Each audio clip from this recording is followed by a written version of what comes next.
আকাশবাণী আগরতলা স্থানীয় সংবাদ পড়ছি চন্দন লেখাপাল। এখনকার বিশেষ বিশেষ খবর হল, রাজ্য নির্বাচন কমিশন আজ ত্রিস্তর পঞ্চায়েত নির্বাচনের আনুষ্ঠানিক বিজ্ঞপ্তি জারি করেছে। কেন্দ্রীয় স্বাস্থ্য ও পরিবার কল্যাণ মন্ত্রকের রাষ্ট্রমন্ত্রী প্রতাপরাও গণপতরাও যাদব আজ বিকেলে কৈলাসহরের সুসংহত আয়ুষ হাসপাতালটি পরিদর্শন করেন। প্রধানমন্ত্রী নরেন্দ্র মোদী আজ নতুন দিল্লিতে নীতি আয়োগে বিশিষ্ট অর্থনীতিবিদদের সঙ্গে মত বিনিময় করেছেন। কেন্দ্রীয় স্বাস্থ্যমন্ত্রী জগৎ প্রকাশ নাড্ডা আজ নতুন দিল্লিতে বিশ্ব জনসংখ্যা দিবস উপলক্ষে রাজ্য ও কেন্দ্রশাসিত অঞ্চলগুলির সঙ্গে পরিবার পরিকল্পনা এবং জনসংখ্যা নিয়ন্ত্রণের বিষয়ে ভার্চুয়াল আলোচনায় সভাপতিত্ব করেন। এবারে আসছি বিস্তারিত সংবাদে। রাজ্য নির্বাচন কমিশন আজ ত্রিস্তর পঞ্চায়েত নির্বাচনের আনুষ্ঠানিক বিজ্ঞপ্তি জারি করেছে। পাশাপাশি জেলা পরিষদ নির্বাচনের জন্য জেলা শাসক তথা রিটার্নিং অফিসার এবং রাজ্যের 35টি ব্লকের বিডিও ও রিটার্নিং অফিসাররাও পঞ্চায়েত নির্বাচনের মনোনয়নপত্র জমা দেওয়ার আহ্বান জানিয়ে বিজ্ঞপ্তি জারি করেন। আজ থেকে মনোনয়নপত্র গ্রহণের প্রক্রিয়া শুরু হয়েছে। মনোনয়নপত্র জমা দেওয়ার শেষ দিন 18 জুলাই। মনোনয়নপত্রগুলি পরীক্ষা করা হবে আগামী 19 জুলাই। মনোনয়নপত্র প্রত্যাহারের শেষ দিন 22 জুলাই। ভোট গ্রহণ করা হবে 8 আগস্ট এবং ভোটের গণনা হবে 12 আগস্ট। পশ্চিম ত্রিপুরা জেলা পরিষদের 17টি আসনের মধ্যে 16টি আসনে আজ বামফ্রন্ট প্রার্থীরা মনোনয়নপত্র দাখিল করেছেন। প্রার্থীরা পশ্চিম জেলার জেলাশাসক তথা রিটার্নিং অফিসার বিশাল কুমারের কাছে মনোনয়নপত্র জমা দেন।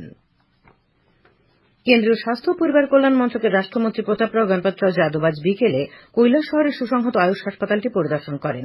তিনি এখানকার পরিকাঠামো পরিষেবা সম্পর্কে অবহিত হন। বিশেষ করে পঞ্চকর্মা থেরাপি, যোগ ইত্যাদি সম্পর্কে খোঁজ খবর নেন তিনি। পরে কৈলাসহরের ঊনকোটি কলাক্ষেত্রের স্বাস্থ্য বিভাগ ও আয়ুষের কাজকর্ম বিষয়ে বৈঠক করেন তিনি। বৈঠকে স্বাস্থ্য পরিষেবার বিভিন্ন দিক নিয়ে আলোচনা ও মত বিনিময় হয়। বৈঠকে উপস্থিত ছিলেন পরিবার কল্যাণ ও রোগ প্রতিরোধ দপ্তরের অধিকর্তা ড রঞ্জন দাস, স্বাস্থ্য দপ্তরের যুগ্ম অধিকর্তা ড সৌভিক দেববর্মা, রাজ্য স্বাস্থ্য মিশনের সদস্য সচিব ড নূপুর দেববর্মা প্রমুখ। কেন্দ্রীয় রাষ্ট্রমন্ত্রী আজ ঊনকোটি জেলার মাছমারা প্রাথমিক স্বাস্থ্যকেন্দ্র পরিদর্শন করেন। কেন্দ্রীয় সরকারের জাতীয় গুণমান নিশ্চয়তা শংসাপ্রাপ্ত এই প্রাথমিক স্বাস্থ্যকেন্দ্রটি। তিনি স্বাস্থ্যকেন্দ্রের অন্তর্বিভাগ বহির্বিভাগের পরিষেবা ও পরিকাঠামোগত দিক সম্পর্কে অবহিত হন।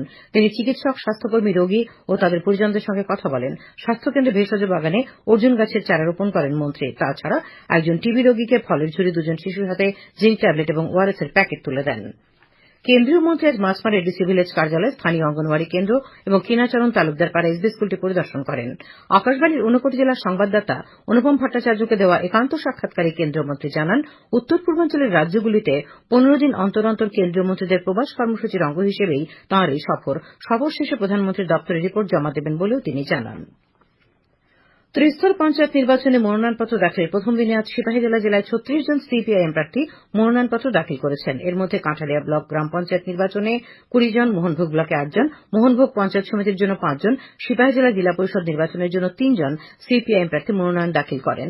উল্লেখ্য, সিপাহীজলা জেলায় গ্রাম পঞ্চায়েতের 1210টি আসন, পঞ্চায়েত সমিতির 74টি এবং জেলা পরিষদের 17টি আসনে নির্বাচন অনুষ্ঠিত হবে। এই জেলায় পঞ্চায়েত নির্বাচনে মোট ভোটার 2,39,542। দক্ষিণ ত্রিপুরা জেলা পরিষদ নির্বাচনে প্রতিদ্বন্দ্বিতার জন্য আজ মোট 17 জন সিপিআইএম প্রার্থী মনোনয়নপত্র দাখিল করেন। জেলা শাসকের কাছে প্রার্থীরা মনোনয়নপত্র দাখিলের সময় উপস্থিত ছিলেন বিধায়ক দীপঙ্কর সেন, সিপিআইএম রাজ্য সম্পাদক মণ্ডলীর সদস্য সুধন দাস, জেলা সম্পাদক বাসুদেব মজুমদার, সিপিআইএম 3 মহকুমা সম্পাদক তাপস দত্ত, আশুতোষ দেবনাথ, অরুণ ত্রিপুরা প্রমুখ। উত্তর ত্রিপুরা জেলা পরিষদ নির্বাচনে প্রতিদ্বন্দ্বিতার জন্য আজ সিপিআইএম এর 3 জন প্রার্থী মনোনয়নপত্র জমা দিয়েছেন। এদিকে জেলা শাসক দেবপ্রিয় বর্ধন আজ ধর্মনগরে সাংবাদিক সম্মেলনে জানান, উত্তর জেলার 4টি ব্লকে ত্রিস্তর পঞ্চায়েতের ভোট হবে। এই 4টি ব্লকে 347টি ভোট কেন্দ্র রয়েছে। ত্রিস্তর পঞ্চায়েত নির্বাচনের সমস্ত প্রক্রিয়া সুষ্ঠুভাবে সম্পন্ন করার জন্য প্রস্তুতি নেওয়া হয়েছে। সাংবাদিক সম্মেলনে উপস্থিত ছিলেন অতিরিক্ত জেলা শাসক বিপ্লব দাস, ধর্মনগরের মহকুমা শাসক শ্যামজয় জামাতিয়া এবং পানিসাগরের মহকুমা শাসক সুশান্ত দেববর্মা। খবর প্রচারিত হচ্ছে আকাশবাণীর আগরতলা কেন্দ্র থেকে। প্রধানমন্ত্রী নরেন্দ্র মোদী আজ নতুন দিল্লিতে নীতি আয়োগে বিশিষ্ট অর্থনীতিবিদদের সঙ্গে মত বিনিময় করেন। 2024-2025 সালের কেন্দ্রীয় বাজেটের আগে তাদের মতামত ও পরামর্শ জানতেই তাঁর এই মত বিনিময়। অর্থমন্ত্রী নির্মলা সীতারমণ, নীতি আয়োগের ভাইস চেয়ারম্যান সুমন বেরি, প্রধানমন্ত্রীর মুখ্য সচিব পি.কে. মিশ্র এবং শীর্ষস্থানীয় অর্থনীতিবিদ ও বিশেষজ্ঞরা বৈঠকে যোগ দেন। এ মাসের 22 তারিখে সংসদের বাজেট অধিবেশন শুরু হবে এবং 23 তারিখেই অর্থমন্ত্রী নির্মলা সীতারমণ লোকসভায় 2024-25 সালের কেন্দ্রীয় বাজেট পেশ করবেন। এটি হবে নরেন্দ্র মোদী সরকারের তৃতীয় মেয়াদে পেশ করা প্রথম বাজেট। গত মাসে সংসদের উভয় কক্ষের যৌথ অধিবেশন চলাকালীন রাষ্ট্রপতি দ্রৌপদী মুর্মু জোর দিয়ে বলেন যে এই বাজেট সরকারের সুদূরপ্রসারী নীতি এবং ভবিষ্যৎ দৃষ্টিভঙ্গির একটি কার্যকরী কার্যকর দলিল হবে। তিনি বলেন যে বড় অর্থনৈতিক ও সামাজিক সিদ্ধান্তের পাশাপাশি এই বাজেটে অনেক ঐতিহাসিক পদক্ষেপও দেখা যাবে। উল্লেখ্য, লোকসভা নির্বাচনের কারণে এবছরের ফেব্রুয়ারি মাসে একটি অন্তর্বর্তী বাজেট পেশ করা হয়েছিল। কেন্দ্রীয় স্বাস্থ্যমন্ত্রী জগৎ প্রকাশ নাড্ডা আজ নতুন দিল্লিতে বিশ্ব জনসংখ্যা দিবস উপলক্ষে রাজ্য ও কেন্দ্রশাসিত অঞ্চলগুলির সঙ্গে পরিবার পরিকল্পনা এবং জনসংখ্যা নিয়ন্ত্রণের বিষয়ে ভার্চুয়াল আলোচনায় সভাপতিত্ব করেন। অনুষ্ঠানের বিষয় ছিল মা ও শিশুর সুস্থতার জন্য গর্ভধারণের স্বাস্থ্যকর সময় এবং ব্যবধান। সভায় শ্রী নাড্ডা জোর দিয়ে বলেন যে সঠিক পরিবার পরিকল্পনা নিশ্চিত করতে এবং বিশেষ করে সমস্যাগ্রস্ত রাজ্য, জেলা এবং ব্লকগুলিতে সঠিকভাবে প্রকল্প ও উদ্যোগগুলি কার্যকর করার জন্য কেন্দ্র এবং রাজ্য উভয়কে সম্মিলিতভাবে কাজ করতে হবে। স্বাস্থ্যমন্ত্রী আজ বহুমুখী পরিবার পরিকল্পনা প্রদর্শন মডেল সুগমের সূচনা করেন। এটি পরিবার পরিকল্পনা পরিষেবা প্রদানকারীদের দ্বারা পরিবার পরিকল্পনা সম্পর্কে প্রয়োজনীয় সচেতনতা তৈরি করার জন্য তৈরি করা হয়েছে। তিনি পরিবার পরিকল্পনা সম্পর্কে সচেতনতা সৃষ্টির লক্ষ্যে নতুন রেডিও স্পট এবং জিঙ্গলও চালু করেন। রাজ্যপাল ইন্দ্রসেনা রেড্ডি নাল্লু আজ গোলাঘাটি বিধানসভা কেন্দ্রের অন্তর্গত কাঞ্চলমালায় একটি বহুমুখী ফার্ম পরিদর্শন করেছেন।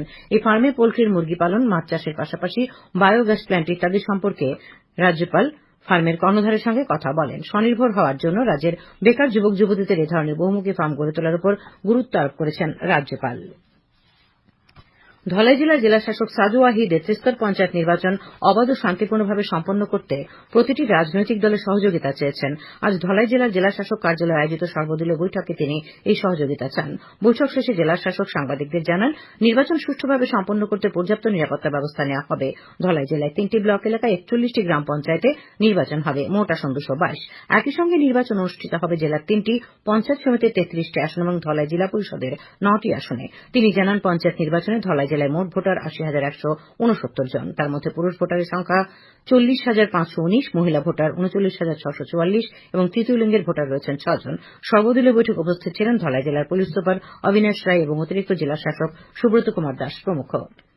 আসন্ন ত্রিস্তরীয় পঞ্চায়েত নির্বাচনকে সামনে রেখে আজ বিকেলে কৈলাসহরের জেলা শাসক কার্যালয়ে বিভিন্ন রাজনৈতিক দলের প্রতিনিধিদের নিয়ে সর্বদলীয় বৈঠক হয়। সভাপতিত্ব করেন জেলা নির্বাচন আধিকারিক তথা জেলা শাসক দিলীপ কুমার চাকমা।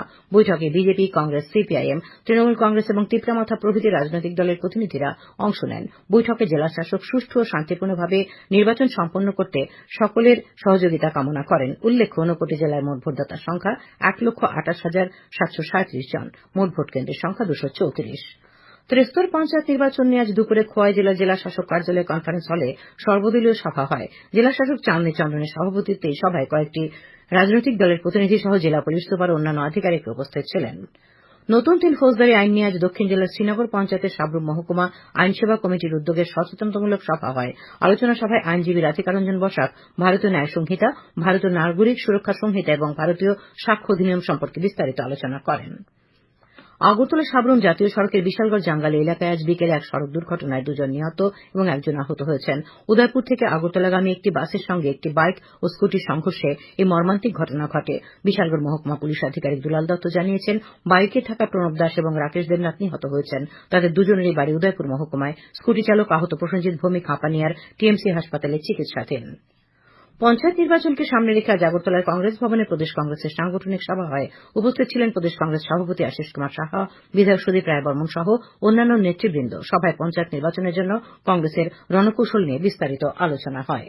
খেলার খবর। ঘরোয়া তৃতীয় ডিভিশন লীগ ফুটবল প্রতিযোগিতার আজ অনুষ্ঠিত খেলায় ঐকতান যুব সংস্থা জয়লাভ করেছে।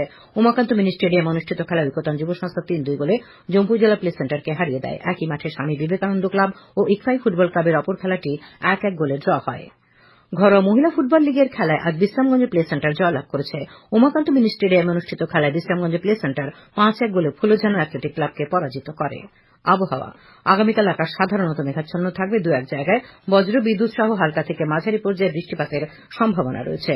আগামীকাল তাপমাত্রা সর্বোচ্চ 34 ডিগ্রি সেলসিয়াস এবং সর্বনিম্ন 26 ডিগ্রি সেলসিয়াসের কাছাকাছি থাকবে। আজ দিনের সর্বোচ্চ তাপমাত্রা ছিল 34.5 ডিগ্রি সেলসিয়াস এবং সর্বনিম্ন 25.6 ডিগ্রি সেলসিয়াস। আগামী 24 ঘন্টায় রাজ্যের সব জেলায় বজ্র বিদ্যুৎ সহ বৃষ্টিপাতের সতর্কবার্তা জারি করা হয়েছে। শেষ করার আগে খবরের বিশেষ বিশেষ অংশগুলি আরেকবার। রাজ্য নির্বাচন কমিশনার ত্রিস্তর পঞ্চায়েত নির্বাচনের আনুষ্ঠানিক বিজ্ঞপ্তি জারি করেছে। কেন্দ্রীয় স্বাস্থ্য ও পরিবার কল্যাণ মন্ত্রকের রাষ্ট্রমন্ত্রী প্রতাপরাও গণপতরাও যাদব আজ বিকেলে কৈলাসহরের সুসংহত আয়ুষ হাসপাতালটি পরিদর্শন করেন। প্রধানমন্ত্রী নরেন্দ্র মোদী আজ নতুন দিল্লিতে নীতি আয়োগের বিশিষ্ট অর্থনীতিবিদদের সঙ্গে মত বিনিময় করেন। কেন্দ্রীয় স্বাস্থ্যমন্ত্রী জগৎ প্রকাশ নাড্ডা আজ নতুন দিল্লিতে বিশ্ব জনসংখ্যা দিবস উপলক্ষে রাজ্য ও কেন্দ্রশাসিত অঞ্চলগুলির সঙ্গে পরিবার পরিকল্পনা ও জনসংখ্যা নিয়ন্ত্রণের বিষয়ে ভার্চুয়াল আলোচনায় সভাপতিত্ব করেন। স্থানীয় সংবাদ আজকের মতো এখানেই শেষ হলো।